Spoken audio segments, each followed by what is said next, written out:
So I actually got a photo from it. One of you guys shared it with me. It's in New York. The rat here, and it says, "Tell Cathy Engelbert and Adam Silver to get the CBA done. Without the players, there is no WNBA. Pay equity is not optional. It is earned, it is deserved, it is overdue." I feel like the players have lost sense of reality a little bit, because imagine putting up a rat. That inflatable rat sitting outside the NBA store in New York. That's the moment the WNBA Players Association lost the plot. Because here's what nobody's talking about.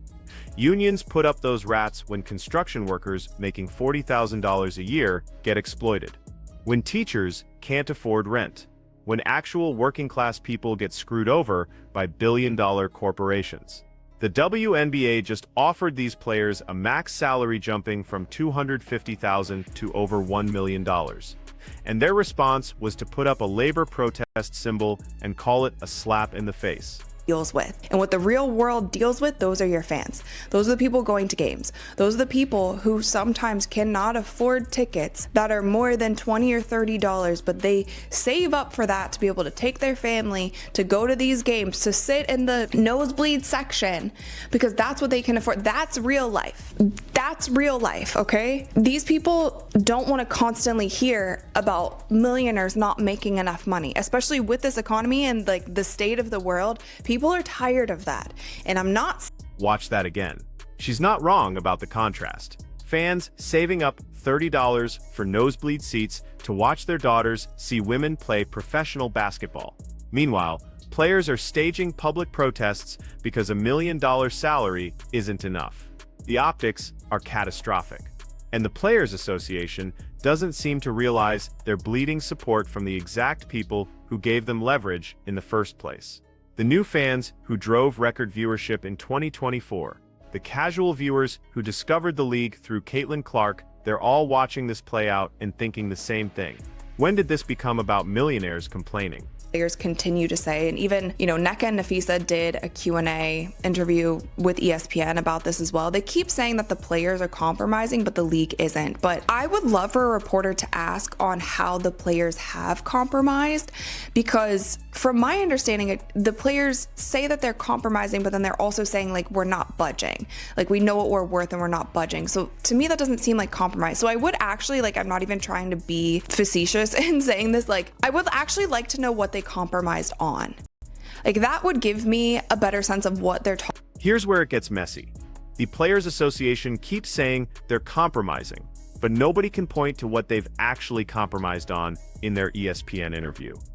Nneka Ogwumike and Nafisa Collier said multiple times, "We're compromising. The league isn't," but when you look at their public statements, they're also saying, "We know our worth and we're not budging." Those two positions are contradictory.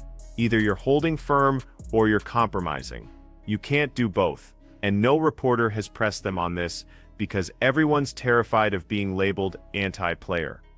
The WNBA offered 70% of net revenue. That means after expenses, players get 70% of what's left. The Players Association wants 30% of gross revenue. That's before any expenses are paid. Adam Silver said publicly that structure would cost the league $700 million in losses. Now you can choose not to believe that number, but the Players Association hasn't provided any counter-analysis showing how that math is wrong. From the WNBA owners, except in short little bits, and the WNBA owners have been very forthcoming with what they've offered, what they say that they will lose. And again, you can believe them if you want, you cannot believe them if you want. We've only heard from them in spurts, and it's been in a more professional manner. This letter here, it feels very emotional. And this is the part that should concern everyone.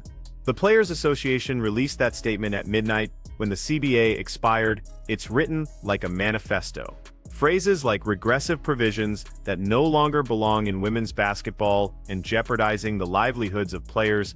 The language is so emotionally charged that it reads like a social justice campaign, not a labor negotiation. Compare that to the WNBA's response. One paragraph, professional, matter of fact. No name-calling, no dramatic language, just, "We're still negotiating, we want to pay players more. We recognize this is an important moment." in other instances also. But like those kind of things feel so emotional. And again, it maybe works a couple of times. You're starting to lose the general public. And I feel like that's the main goal right now. With the players are trying to get the publics on their side. Like that's what they're trying to do. They're losing them the more and more they speak out and the more and more like emotion. The strategy difference is striking. The WNBA is treating this like a business negotiation that should stay private.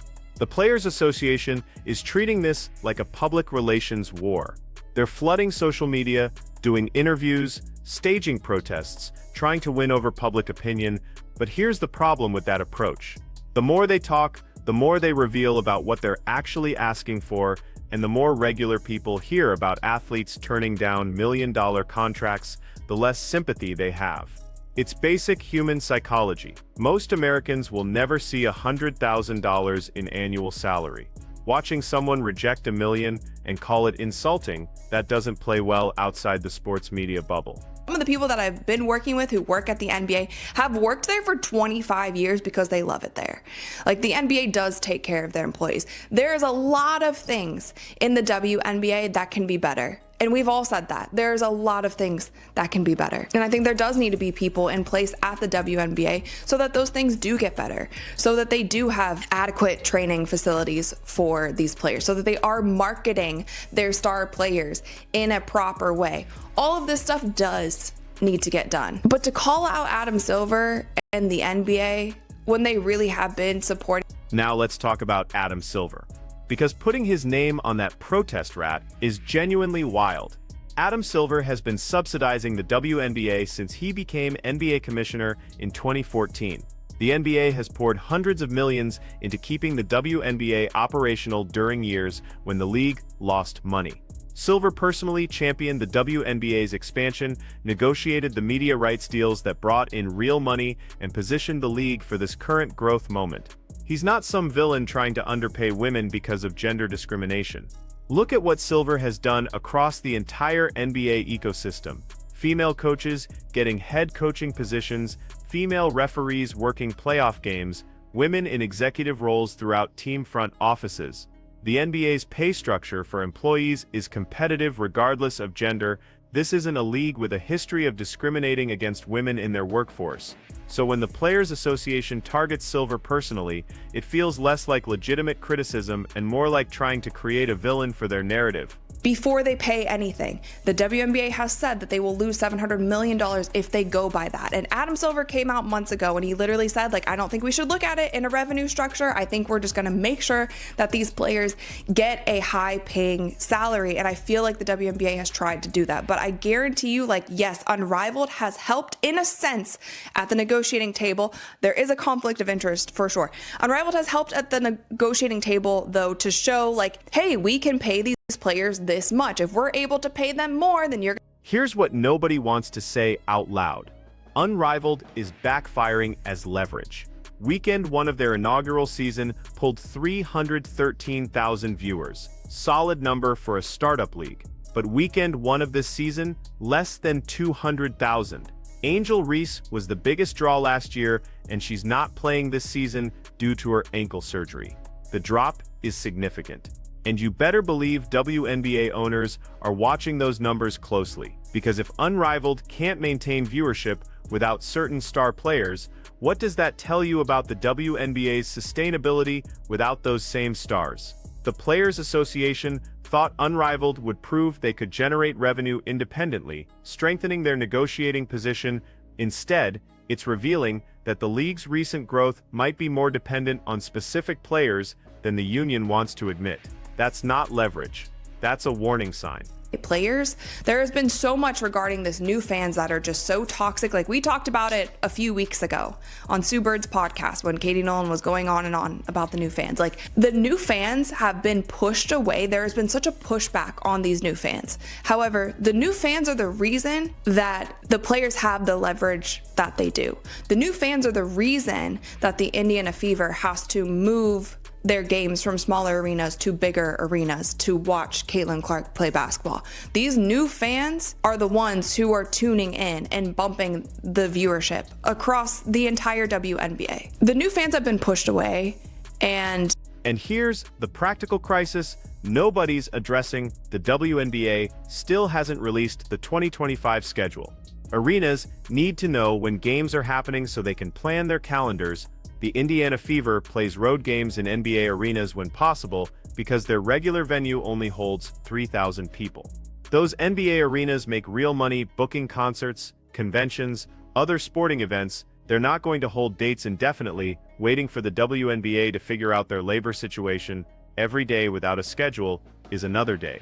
Those arenas are booking other events, which means when the WNBA finally does release a schedule, they might find themselves forced into smaller venues because the big arenas are already committed. That directly impacts revenue.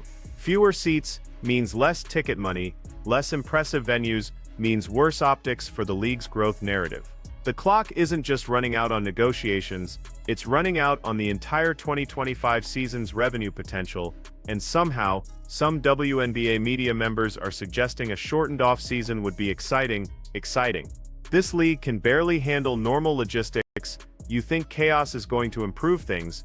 And that's why, again, like, my only suggestion to all parties involved in these CBA negotiations is to just keep it in-house. Keep it in-house until you have an answer. Keep it in-house as much as you can. Don't do any more interviews, no more press releases. Like, go play in Unrivaled, try to put a good product on the floor with Unrivaled, and keep it in-house, because you're losing a lot of fans and you're losing me. And again, I'm supporting the players in that I want them to get paid more. And this is like when your friend gives you tough love. I'm not saying this because I don't want the players to succeed. I am saying this because I do want the players to succeed. And I feel like what they are currently doing is not helping. Let's be clear about something. For 2 years, I've been saying WNBA players deserve to be paid more. That position hasn't changed. The league needed to lengthen the season, pay for exclusivity so players don't have to go overseas, invest in proper training facilities, and start acting like a professional sports organization. All of that is still true. The players absolutely deserve better compensation than they were getting under the old CBA. But wanting players to get paid more doesn't mean supporting every tactic the Players Association uses. It doesn't mean ignoring when their public strategy is actively hurting their cause. You can be pro-player and still recognize when the union is making mistakes. That's not being anti-player, that's being realistic about how public perception works and how negotiations actually get resolved. The Players Association is losing people who were on their side from the beginning. People who defended them when others said women's sports don't deserve investment. People who argued the league's growth justified higher salaries. They're losing those people by making this too public, too emotional, and too disconnected from what regular fans deal with in their own lives. Here's what makes this particularly frustrating. The WNBA's growth in 2024 was real. Caitlin Clark's rookie season brought unprecedented attention. Viewership records fell across the board. Attendance surged. Merchandise sales exploded. The league finally had momentum that could translate into sustainable revenue growth. This was the moment to capitalize on that success, lock in a strong CBA, and build on the foundation. Instead, we're watching a public fight that makes the entire league look dysfunctional. New fans who discovered the WNBA in 2024 are seeing labor disputes, protest rats, and constant complaints about money. That's not the product they signed up for. They wanted to watch great basketball and support women's sports. Now they're getting daily updates about millionaires arguing over revenue splits and gross versus net calculations. And here's the cruel irony, those new fans are the reason the Players Association has any leverage at all. The 2024 viewership spike gave players the argument that they're worth more, but those same new fans have been pushed away from day one. They've been called toxic, they've been investigated, they've been told their support only counts if it's for the right reasons. Katie Nolan went on Sheryl Swoop's podcast and spent significant time criticizing new fans for not supporting the league the right way. You can't have it both ways. You can't use the revenue those new fans generated as justification for higher salaries while simultaneously telling them they're not welcome unless they conform to some arbitrary standard of fandom. That's not how building a sustainable fanbase works. That's not how you grow a league. Think about what the Players Association is actually asking for. 30% of gross revenue. No matter what the league's expenses are, no matter if the league is profitable, players get 30% of every dollar that comes in. In what other business does that structure make sense? The NBA players get 50% of basketball-related income, but that's after the league has established decades of profitability and has a proven business model. The WNBA is still building toward consistent profitability. The league's offer of 70% of net revenue is actually generous when you break it down. If the WNBA brings in $200 million in revenue and has $100 million in expenses, 70% of net means players get $70 million, that's 70% of the profit. Under the Players Association's proposal of 30% gross, they'd get $60 million from that same scenario. So the league's offer is actually worth more in realistic financial projections. But it doesn't sound as good in press releases. And this is why keeping negotiations private matters.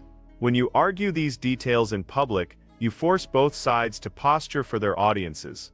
The Players Association has to sound tough for their members. The league has to sound reasonable for their owners. Neither side can show flexibility without looking weak. That's why successful labor negotiations happen behind closed doors. You can't compromise in public without your own side feeling betrayed. The Players Association's strategy of making everything public has backed them into a corner. They've set expectations so high with their membership that any realistic compromise will feel like a loss. They've used such strong language, slap in the face, lipstick on a pig, regressive provisions, that accepting anything less than their full demands looks like surrender. They've painted the league as villains, which makes it politically difficult for their own members to acknowledge when the league makes reasonable offers. Meanwhile, the WNBA has stayed mostly quiet, which gives them flexibility. They can move on numbers without looking weak because they haven't spent months telling everyone their position is non-negotiable.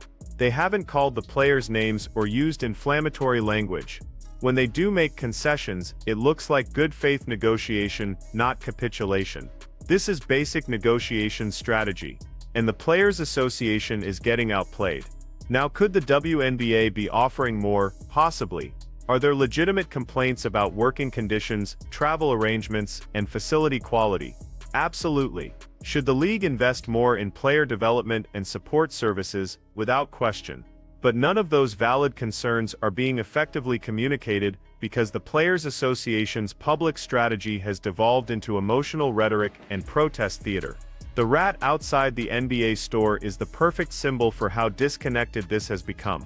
It's a tactic borrowed from unions representing workers making poverty wages. Using it when you're arguing about whether your max salary should be $1 million or $2 million, that's tone-deaf. It shows a fundamental misunderstanding of how regular people perceive these negotiations. Most WNBA fans work regular jobs. They deal with actual financial stress. They're not unsympathetic to workers wanting fair pay. But they're also not going to feel sorry for professional athletes who are already making more money than most Americans will see in a lifetime. The Players Association needed to frame this around investment in the league's future, around building something sustainable for the next generation. Instead, they framed it around personal compensation, which is much harder to sell to a general audience. And the timing couldn't be worse. The economy is uncertain. People are worried about their own financial security. Inflation has made everything more expensive. Regular families are making tough budget decisions. Into that environment, the Players Association is staging protests about not getting enough millions. Read the room. So where does this end? Breanna Stewart said she hopes they have a deal done by February 1st. That's optimistic given how far apart they appear to be. But the reality is both sides need a deal. The players need the WNBA as their primary platform. Unrivaled is great supplemental income, but it's not replacing the WNBA's visibility and legitimacy. And the WNBA needs its players, obviously, but they also need to maintain financial sustainability for their owners. The most likely outcome is a compromise that neither side loves but both can live with.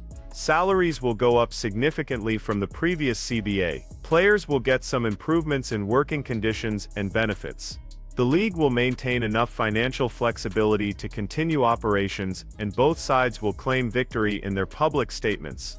But the damage to the league's public perception might take longer to repair. New fans who were excited about the WNBA's growth are now watching a messy labor dispute play out in public. Some will lose interest, some will feel alienated by the constant focus on money rather than basketball. Some will just move on to other entertainment options that don't come with this much drama.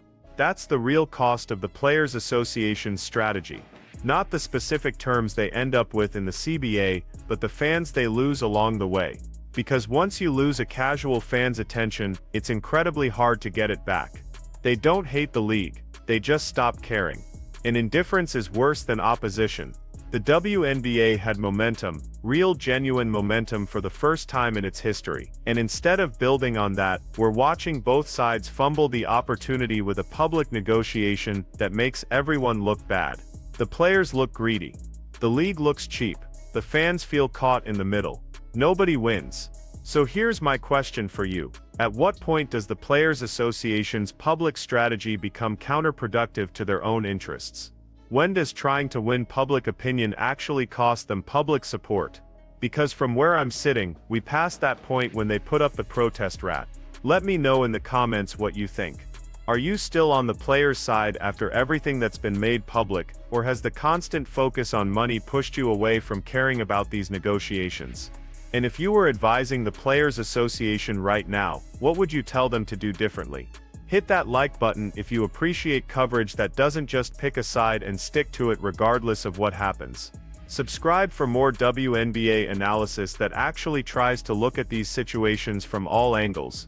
Because this league deserves better than what it's getting right now from both sides of this negotiation.